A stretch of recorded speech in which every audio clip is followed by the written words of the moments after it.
Assalamualaikum warahmatullahi wabarakatuh. Saya Ahmad Jalaluddin dari SMP Negeri 2 Larangan, Pamekasan, Madura, Jawa Timur, akan mempresentasikan UDL tentang Multiple Means of Representation, penyediaan berbagai metode dalam mempresentasikan konten pembelajaran.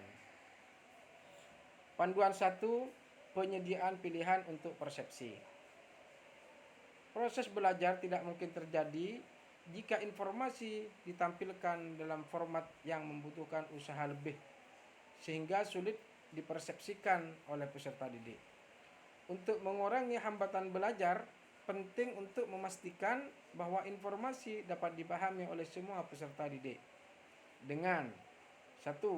Memberikan informasi yang sama melalui modalitas berbeda, pendengaran, penglihatan, maupun sentuhan. Kedua, memberikan informasi dalam format yang memungkinkan penyesuaian oleh pengguna. Ukuran teks dapat diperbesar, suara dapat diperkuat.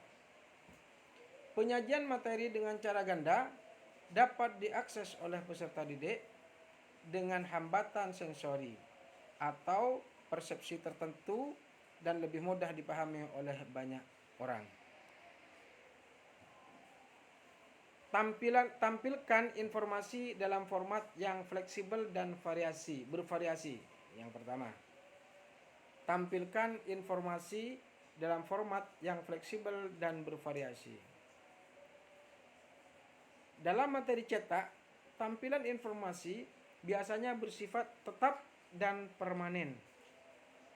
Sementara pada materi digital, biasanya tampilan informasi yang sama mudah dibentuk dan dapat disesuaikan.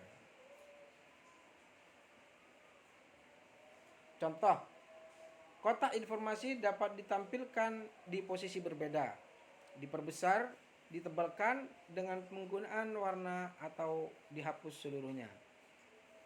Adanya pilihan tersebut meningkatkan kejelasan persepsi dan arti penting dari informasi untuk berbagai peserta didik. Guru dan peserta didik harus bekerja sama untuk mencapai kecocokan format terbaik dengan kebutuhan pembelajaran. Lanjut, berikut format penyajian yang dapat divariasikan.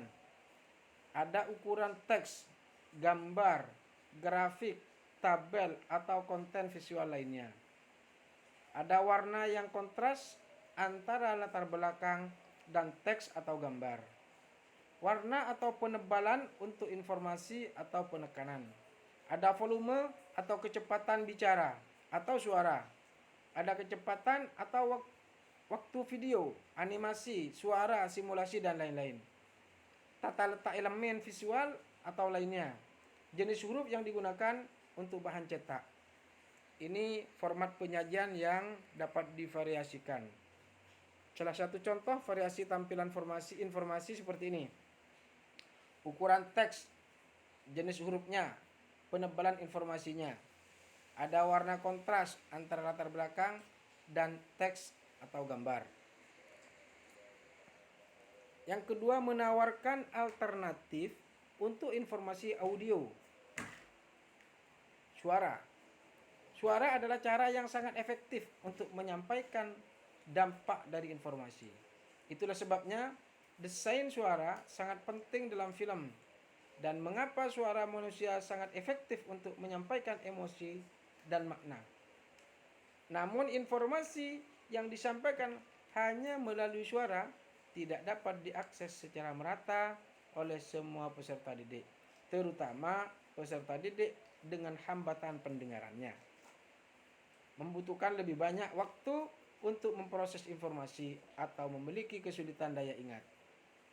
Untuk memastikan bahwa semua pelajar memiliki akses ke pembelajaran, pilihan harus tersedia untuk informasi apapun, termasuk penekanan atau disajikan secara variatif. Berikut pilihan penyajian informasi audio. Ada penggunaan padanan teks dalam bentuk keterangan atau automasi ucapan ke teks, pengenalan suara untuk bahasa lisan. Ada menyediakan diagram visual, bagan, notasi musik atau suara. Menyediakan transkrip atau naskah tertulis atau video atau klip audio. Menyediakan sistem isyarat bahasa Indonesia untuk bahasa Indonesia lisan. Menggunakan analog visual untuk mewakili penekanan dan prosodi, misalnya emoticon, simbol, atau gambar. Menyediakan visual atau taktil, misalnya getaran, yang setara untuk efek suara atau peringatan. Memberikan deskripsi visual dan atau emosional untuk interpretasi musik. Menawarkan alternatif untuk informasi visual. Ada gambar, grafik, animasi, video, atau bacaan, seringkali merupakan cara yang optimal untuk menyajikan informasi. Terutama informasi terkait hubungan antar objek, tindakan, angka, atau peristiwa.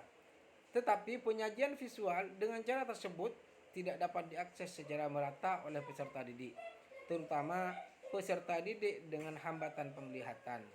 Informasi visual ini dapat pula memiliki banyak makna dan interpretasi yang kompleks tergantung pada faktor kontekstual dan dasar pengetahuan peserta didik. Untuk memastikan bahwa semua peserta didik memiliki akses yang sama terhadap informasi, penting untuk menyediakan alternatif non-visualnya. Berikut pilihan penyajian informasi visualnya. Menyediakan deskripsi, teks atau lisan untuk semua gambar, grafik, video, atau animasi. Menggunakan padanan sentuhan untuk grafik taktil atau objek referensi untuk visual utama yang mewakili konsep. Menyediakan objek fisik dan model spesial untuk menyampaikan perspektif atau hubungan informasi. Memberikan isyarat pendengaran untuk konsep utama dan transisi dalam informasi visual. Mengikuti standar aksesibilitas, NEMAS, DAISY, dan lain-lain saat membuat teks digital.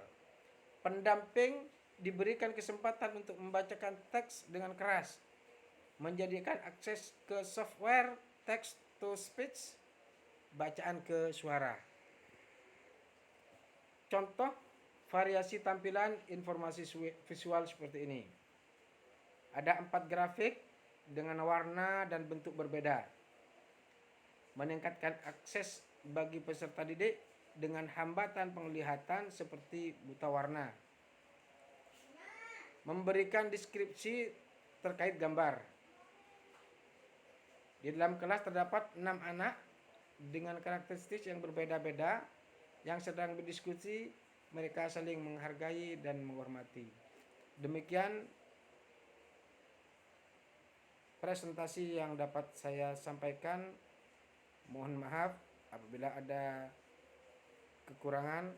Assalamualaikum warahmatullahi wabarakatuh.